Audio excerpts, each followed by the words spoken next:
Do you think that enough like pastors and preachers didn't speak up during the Gaza conflict? That almost blew my mind. Does that make sense to you? Oh, it's the most heartbreaking part. I mean, from my perspective, as an American Christian, Protestant American Christian, it's like, yeah, of course, I think what Israel's doing is disgusting. I mean, it's indefensible.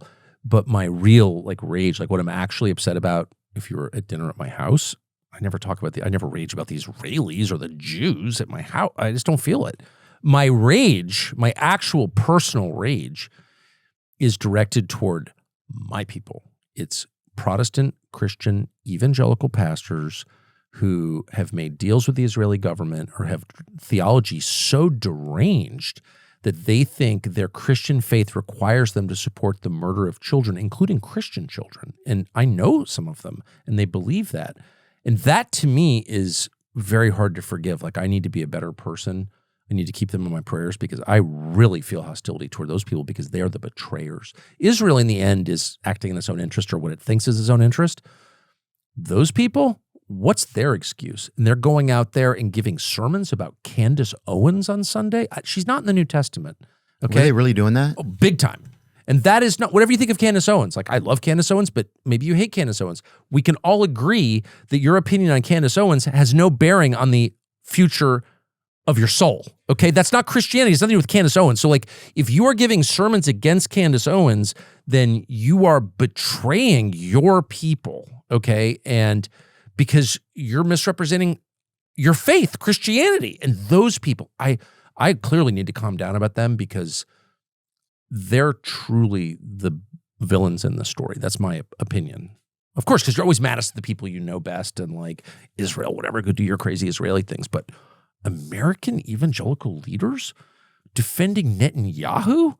And you know how many Christians have been killed in this? That Israel has murdered? What do Christians have to do with it? Are you telling me they're Islamists too now? Is that true? Oh, it's totally true. And one of the reasons they hate me is because I keep pointing it out. How do we know that's true, Tucker? Because they've blown up 2 churches in Gaza and killed people in the churches. What do the churches have to do with this? You're telling me that this is some existential battle between Islam and civilization. That's not true, by the way, but let's say it was true. Then why are you blowing up churches? Oh, it was an accident. Oh, really? You have the technology to put bombs in people's pagers, but you accidentally blew up 2 churches? It was not an accident. They did it on purpose. They've killed a lot of Christians on purpose.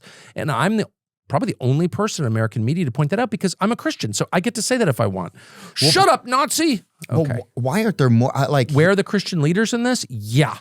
So now you've pissed me off. Like this. I'm sorry, man. I didn't know. Whenever we're talking about anti-Semitism or the Nazis or Israel, or whatever, it's like it's so fake to me that I don't get upset. This is real to me. Oh, the Church of St. Porphyrius. St. Porphyrius. Yeah, it's a famous church. The Greek Orthodox Church, one of the oldest in the world, was hit by an Israeli airstrike on October 19, 2023. The strike collapsed. An adjacent church-affiliated building where around 400 to 500 people displaced were sheltering, killing 18 people. The Holy Family Church, as the only Catholic church in Gaza Strip, this church has been a central shelter for Gaza's Christian community. In December 2023, 2 women were reportedly killed by a sniper while leaving the church. In July 2025, the church was struck by an Israeli tank fire, injuring 10, including the parish priest, Father Gabriel Romanelli. Well, why hasn't the Pope spoken up about it either, I wonder? Has he spoken about it? What did the Pope say about it? I don't keep track. I'm not Catholic. But I was going to church here in town, and I was just shocked that people weren't speaking about it. Like, and that's moments where you start to feel like, am I crazy? No, they in the evangelical world, and not all, this is a very broad brush. I know I had dinner next to one last night. It was just a wonderful person. And there are tons of great evangelicals, but their leadership in general has not only refused to condemn it, they've defended it. And at that point, it's like, this is the great deception you read about in the New Testament. If this isn't a great deception, Jesus' message is not to kill children, okay? And if you're telling me that it is, I don't need a theology degree to say you are a false prophet and you're going to have to pay for what, I mean, you are like taking your soul into your own hands when you say shit like that. That is so the opposite of the message. This is not a religion of conquest and violence. It's the opposite. Period. How can you read it and tell me otherwise? But why? Oh, well, in Esther it says, okay. But why are they, or why are they doing that? Do they? But because this Israel is not the Israel from the Bible, right? This is a. I've tried to have this conversation. Okay, sorry. And if it is, tell me how. Yeah, it Like, doesn't what are feel you like even it. talking about? And I'm not a theologian. I'm a freaking Episcopalian. Like, I admit I know nothing, but I do read the Bible every day. So I just don't see what you're talking about. So you tell me what you're talking about. This is the Israel we read about. This is the inheritance of Abraham. And No way. how? Is No it way. genetically the same? Is it are the people who live there now related to the people we read about in the Old Testament? If they are, we have DNA tests. Tell me how that works. Oh, those are banned. Okay. So then you're telling me it's the same religion? How is it the same religion? Yeah. There's no temple. Like, what are you even talking about? By the way, maybe there's a good answer that I just don't know. I don't understand.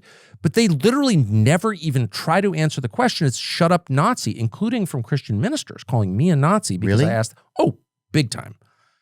And again, not to make it about me, but I just want to be honest about it. That upsets me. Whereas, Netanyahu also called me a Nazi. It's like, you're just some dumb politician. He called you a Nazi directly? Absolutely. That's crazy. Well, of course. What? Yeah, my tax dollars Why are paying is he his watching salary. podcasts? Yeah, I can't even tell you. But yes, of course. But it's the Christian pastors. When you ask a simple question, you're telling me we have a duty to support, quote, Israel because a verse in Genesis tells you that. Okay, fine. That's totally fine. What does that mean? What is the Israel you're talking about? Shut up, Nazi. It's like, you're a Christian pastor, and I'm a Christian. I'm a faithful, What imperfect pastors were Christian. saying that? Are there specific pastors? Dr. Mike Evans, Heritage Center. No. Listen, right now we have a movement within the MAGA movement that is anti-Israel. It's serious because it's led by Tucker Carlson, who was very close to vice president. It's coming out and saying worse things presently the Nazi party said. I'm saying worse things that the Nazi party said? I'm totally anti-Nazi. I'm totally anti-hate. And above all, I'm anti-blood guilt and collective punishment, which is what was bad about the Nazis. Let's remember. And this guy is a Christian minister or supposedly or something.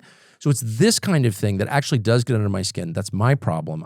I should just shrug it off, but I have a lot of trouble shrugging it off because it's such a distortion of my religious faith that I have trouble letting it go. I'm just being honest. Well, I think it's brave to be able to speak up. Even sometimes if you're right or wrong, it's brave to try. It's our obligation to try. I was quiet for 30 years. I shouldn't have been. I didn't want to fight, but I shouldn't have been. And people say, well, you get information wrong. It's like, but if information is given out that's wrong, then how do you expect someone to know accurate information?